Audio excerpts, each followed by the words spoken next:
I'm gonna name drop a couple of people, and you gotta tell me what you think about them. Oh my gosh.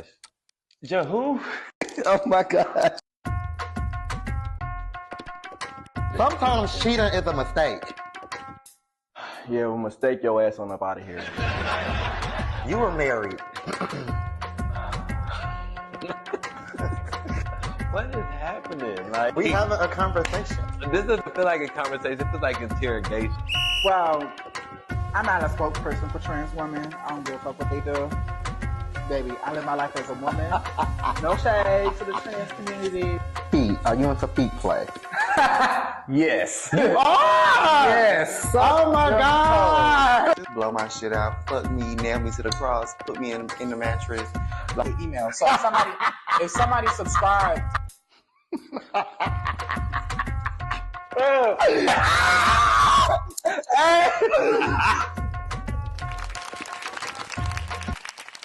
Thank you for tuning in to another episode of Pep Talk. I am your host, Pepper Braxton, and I'm here with another special guest. My bitch Chico, what the fuck is What's good? up, y'all? What's up? How you doing, sister? I'm doing good. That's good. First of all, I want to say welcome home. Welcome you. home from prison. Welcome back in Atlanta. Thank How you. are you mentally? I'm mentally good. I feel better than ever. I feel more refreshed. I feel like a brand new person. Mm-hmm. Yeah, I feel good. Okay. I hope you're ready to talk that shit. So, Gag, the name of this episode is titled "Gimme That: The Different Doses of Chico." Okay, I live for that. And my objective is to leave the people speechless. So the first chapter is going to be called Pre-Atlanta. It's basically going to be about like your upbringing and your childhood. Back home in Chicago. Okay. Oh shit! And I just told him where you from. My first question was going to be, where you from and how old are you? Okay, well, I'm 32. I'm from Chicago. I'll be 33 October 1st, Wednesday. So my birthday. Right! Oh my God! So my birthday. is Yes! Happy birthday, sister! You got any plans? Yes, I'm going to Dallas. Okay. I'm spending my time with Dallas. Okay. Do you have any siblings, and how would you describe growing up in Chicago? Yes, I have two siblings. I have my sister, my oldest sister, and my youngest sister, and I have my nephew. Mm-hmm. Growing up in Chicago, bitch, it was fab. I had fun growing up as a little jet, a little gay as hell. I had fun growing up in Chicago. Mm-hmm. How was your coming out story? Oh wow! So I came out at the age of 14. Mm-hmm. I came out in church. Really? I came out in church. I caught the Holy Ghost. What? I started crying and I just walked out to church. Mm-hmm. So my family followed me, like 6 of us. They followed me and he was like, "I know what's going on. Are you gonna tell your mom?" I'm like, I didn't plan on telling my mom. So like the next day I had school and I knew my mom knew because their cars was there and usually they'd be at work. And so I told him. My dad said he knew, but my mom, she wasn't too fond of it into like it had to grow on her. Mm-hmm. So yeah, it was cool. How was it with your siblings? Like, did they treat you any different? No, my sisters knew since like a very young, like 7. They knew, but they just kept it secret until I said something. But right, everybody knew. My sister did the same thing. I told my sister and my cousin before I started telling like everybody. Then I started slowly like telling my friends. Like the school knew. Oh yeah, but my sister knew, but my parents they act, How was your first experience with a boy? Girl, my first. I know the first person I had sex with, and it was like it hurted. Like, you bottomed? Yeah, it like hurted so bad that I didn't want to do it again. Do I know the person you? Yes. Who was it? Miracle. Really? Oh my God! This one. So Miracle, Did you meet Miracle through school? Miracle was the first gay boy that I met. Me too. I met him through school. Like he didn't even go to my school, but he came. He used to come up there a lot because his brother and stuff like that. So he was the first gay boy that I met, and I used to stay like next door to him. And so I seen him one day when I used to go to Boucher, and so I seen him walking past the fence, and I went to the fence, and we just started talking. Miracle was the first gay person I met too. Bitch! We always had the same niggas. That is crazy. Me and Miracle both used to dance. So being in the dance industry, Miracle was like one of the only gay people that I knew that was out and that was young. Yeah, and Miracle, it was just like he was out, bitch. He didn't give a fuck. Miracle used to come up to me and he used to be like, "Let me tell you something." He was like, "Niece, I know you gonna come out and you gonna be gay. He's like, don't come to this gay thing. He's like, do not come to the gay thing. Yeah, he just brought me out. Like, it was just like, I was so glad to like meet him. Like, it was just, he helped me like be the person I am. Like, I mean, of course I made my own stuff, but he helped me like with the gay stuff. So, girl, yeah, the first time he had seen me out at a gay event, he was like, girl, I told you not to come to this gay thing. He said, you finna ruin your life. Yes, he was so crazy. Oh my God. High school. I want to bring up high school because me and you went to the same high school. We both went to South Shore. Nice. Didn't Miracle go to South Shore? He went to, I think it was the School of Arts. Yeah. No, school on the other building. Yeah. I was in technology, and I think he I was in art. Mm-hmm. Yeah, and he was in the other building. How was South Shore for you? I had fun. I feel like I found I was finding myself doing like being gay in South Shore, so it was like actually fun. Like I wasn't hiding being gay. Like the trade niggas, they fuck with me because I used to fight all the time with them. But I had a ball in high school. Y'all, it was this one time. I think what lunch period you had? Was it fourth period? I don't think it was fourth period. He had fourth period lunch. I had fifth period lunch. And I remember one time he was coming out the lunchroom and I was going to the lunchroom. That bitch came up to me. She was like, girl, did you fuck Kyrie last night? I said, girl, no. She said, girl, cause I did. I'm like, bitch. Girl, we was going after the same. I don't know. The same nigga. We gonna pause that because I'm bringing that back up in the story. Like, yeah. That was before though. That was before all that was going on. This is about us being younger in Chicago, period, and dating all the same guys. For example, for me, bitch, we have Rabbit, Kyrie, Mike.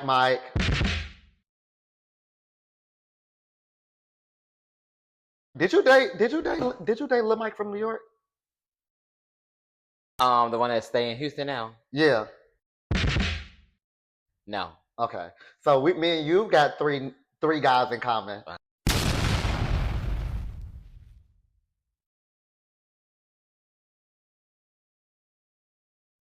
I want to get into the family scene because that's another place where we met. Like, I remember first coming to the family scene and I was meeting you there, and then I started seeing you at school. I'm like, oh, that's the boy I met from the scene. So how did you get introduced to the family scene? Who brought you around that? Okay, so I used to... Wait, pause. For y'all who don't know, the family scene is like the Kiki scene in Chicago.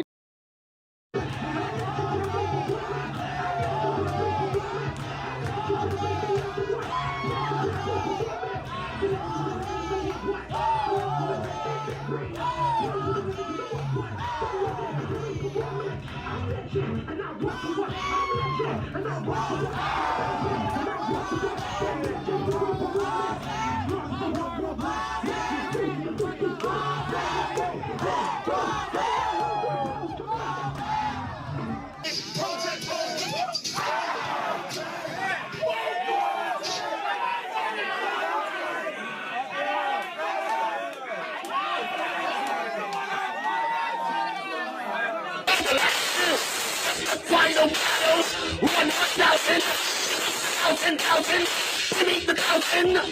Where's Chico?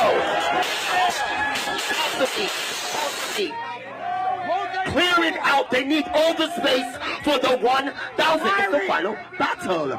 1,000 sisters. Are they cleared out? That beat is over. Excuse me. The 1,000, bitch, what's going? Just 1,000. Excuse me. You're my partner.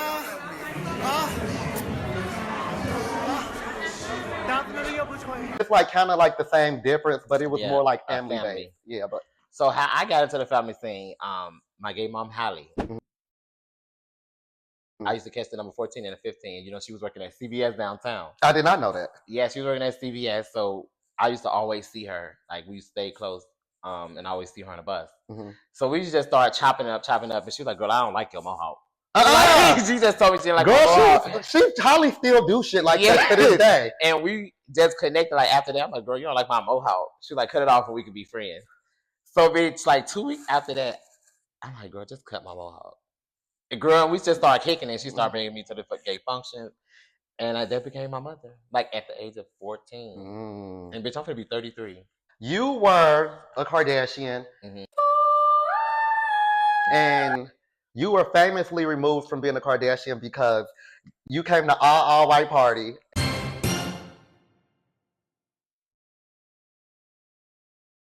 And the Kardashians were supposed to wear all black. And you did. Why you didn't wear all black?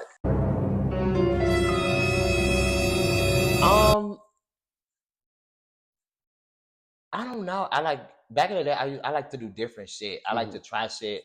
I didn't like to be like everybody else. Like so, bitch. If it's an all white party, bitch, I'm coming in a different color. If it's an all black party, bitch, I'm coming in something different. Bitch, I always wanted to be like the light of the party, and so that's why I did, bitch. And they kicked my ass right up out of Kardashian. Amari was not playing with me. So they kicked you out, and then you ended up coming to Corleone. Yeah, with us. How would you say your experience were when you were at Corleone? I just felt the Kardashians like the more bougie side, and the Corleones was like the more ghetto side, and so I felt more comfortable there. Even though Holly was my mom and she taught me everything I know, I just felt like I was more comfortable being ghetto. Being the Corleone was such a... It was just such a fun time. Yeah, like that was some of the best fun I had. It was ratchet. And you know, the Kardashians, we was like bougie and just like, you know, our own little clique. But Corleone was like right on. Yeah. And that was and how did you make the transition from family scene to the ballroom scene? So in Chicago, the family scene, we had like the same like categories, like Kiki categories and stuff. And I always knew I wanted to Vogue. You know, we all used to go to St. Louis and just travel in the mainstream too. And so I just wanted to be gay and just Vogue. And so I like learned the elements and just started doing it. And then I started walking mainstream heavy. And so that's how I got into like ballroom. Okay. Thank you for tuning in to another episode of Pep Talk. I'm your host, Pepper Braxton. Let you know to like and subscribe to be notified every time we go live. So we're going to move into our second chapter. This chapter is called Atlanta. How did you end up getting to Atlanta? Okay, so I knew once I got out of prison in 2015, my first bid, when I went down. We're going to touch that too, but go ahead. I saw myself going back to prison in Chicago. And so I'm like, I need to change my surroundings. And that's when I started filling out job applications in Atlanta. I'm not knowing nothing in Atlanta.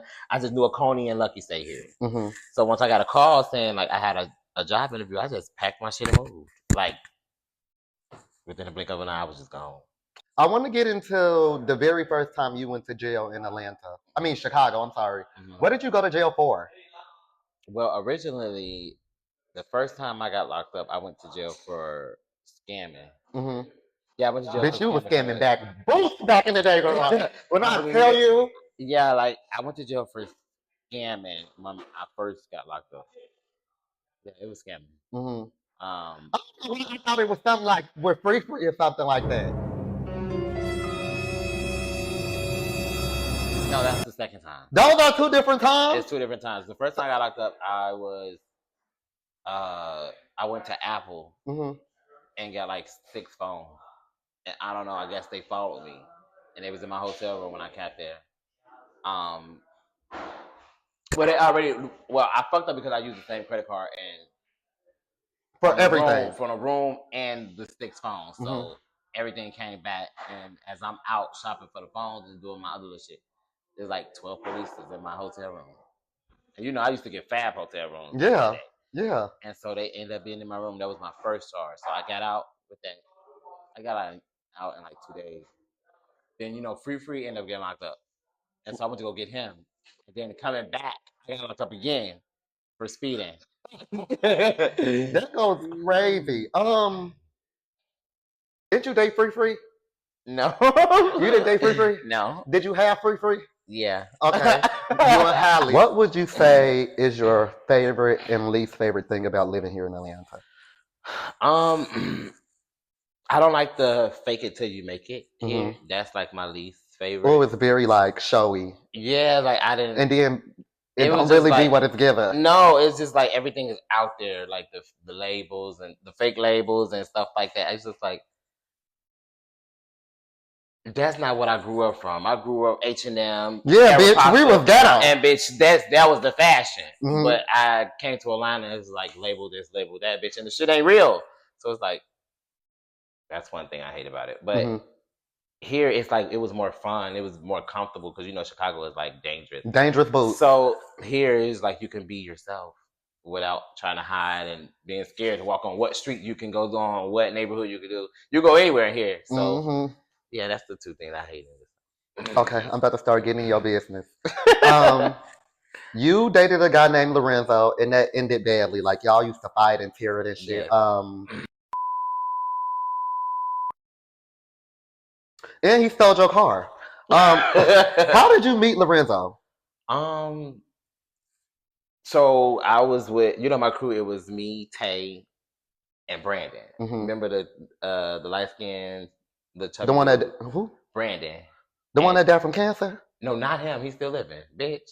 No, I thought the boy that had cancer died. No, he's still living in Tay. And remember Tay, right? No. Girl, well, my older clique. Okay. So I was getting dressed. We was going to Rush. That's when Rush was happening. And so Lorenzo and this other guy named Roman came. And I was just staring at him like it was one like he was my type of nigga that we would date. He was not my type of nigga. But my type, bitch. We talk to the same nigga. But yeah, we always talk to the same boys. But he was like my type of nigga that I talked to. So after Rush, I seen him the next day at Old Navy practice, and I'm like, bitch, I'm an Old Navy too. Because in Atlanta, I transferred to the Kiki thing. I'm like, oh, I'm an Old Navy too. And then he was there, and the practice was at my house. Bitch, so the Old Navy practice was over with, and he stayed. And bitch, we fucked. And we fucked. And after that, it was just like, bitch, I was stuck. You secretly moved to Dallas, and you didn't tell him you were leaving. And you just moved. Why didn't you tell him you were leaving? Okay, so during that time, me and him was like really in a rough patch. And I knew that I wanted to be over, but I didn't know how to say it to him because every time I would mention it, we would fight, and I just got tired. So one day, I think the night before I moved, we fought, and I already knew that my plans was to move to Dallas, and so I think he knew that I was trying to leave, and so he stayed with me the whole day, but he had to go do something with his grandpa. And so I packed up my whole house and just hit it. I had a truck waiting. And I just moved. Like I was just tired of the fighting. I was tired of the arguing. I was just tired. I knew I wanted my life to be different at that time. Like I knew in my head, I'm like, okay, this wasn't for me. And I was going to be locked up or dead. So I just had to move away. But then, bitch, he ended up going to visit you in Dallas. Yes. And that's when he stole your car, right? Yes. So how did you ended up like telling him? So he already had his ticket to Dallas, and so he ended up finding out because he went to the house and found out that I was gone, and we were still in communication and like talking or whatever. And one day he was like, he's at the airport in Dallas. I'm like, okay, I'm gonna get him. And I didn't think that it was going to be like a fight or anything. I thought that we were just gonna kick it. He finna see my new place and see how good, bitch. And it did not turn out like that. What happened? It was just like World War III. Like, bitch, soon we got in my condo, bitch, we start fighting. And I was like, bitch, I did not get this man just to be tearing it like that. This bitch to fuck up my whole house. Now I gotta get it over. And then, like, I wouldn't say he kept me hostage, but he didn't want me to go nowhere because we both bruised up and stuff like that. But how did he steal your car? So once he found out I wasn't moving, he was like, he about to go somewhere, like to the store or something. And me like not thinking, bitch, he got my keys and texted me when he got downstairs because I stayed in a condo, so I had to go downstairs, elevator, stuff like that. And was like, oh bitch, he going to Atlanta. He drove her car back to Atlanta, y'all. All the way to Atlanta. All the way to Atlanta. Can you imagine? A bitch taking your car and driving to another state. All the way to Atlanta. Didn't you think he had messed around with one of your friends or something like that? No, I know he messed with Bronze. He told me about that. How? We was laid up at my house in Sandy Springs, I think. We was laid up And he had his phone out, and I was like, "Let me see your phone." And he just gave it to me. So I went to their messages because I knew they was talking about a cat. Lorenzo posted a cat, and the cat looked like Bron's cat, and so he tagged Bron. So I went to their messages, and I'm like, "Bitch, the messages is gone. You was just talking about a cat a day ago. So where's these messages?" And so my exact words was like, "Bitch, tell me what the fuck happened." And he just told me. Oh my God. Like he's real truthful, whatever, like he's very honest. And he just told me. And bitch, I ain't do nothing. Just kicked him out. Your relationship with Tay was after Lorenzo, right? No, bitch, it wasn't that. It wasn't Tay wasn't after him? He wasn't after him. I started talking to Maurice. Who's Maurice? The bald head Maurice. Oh! I forgot about that bitch, or he would have been on the motherfucking document. Bitch, he would have been on the motherfucking document. I'm glad you forgot about him, but me and Reese didn't last long, so I started talking to Tay. And you know Tay. Let me give y'all a quick little story before we get back into Tay. One time we was at Chico house, going back to Miracle. One time we was at Chico house while she was in a relationship with Lorenzo. And I don't know what happened, but Lorenzo just started putting all Chico friends out. He was like, y'all gotta go, get the fuck out. So Chico like, y'all don't gotta go no motherfucking out. So bitch, why this bitch Miracle y'all was like, you don't gotta tell me twice. I've been put out the White House. She said, I've been put out the Ritz car. Anyway, going back into Tay. How did you meet Tay? Be sure to tune in to part 2 of Pep Talk.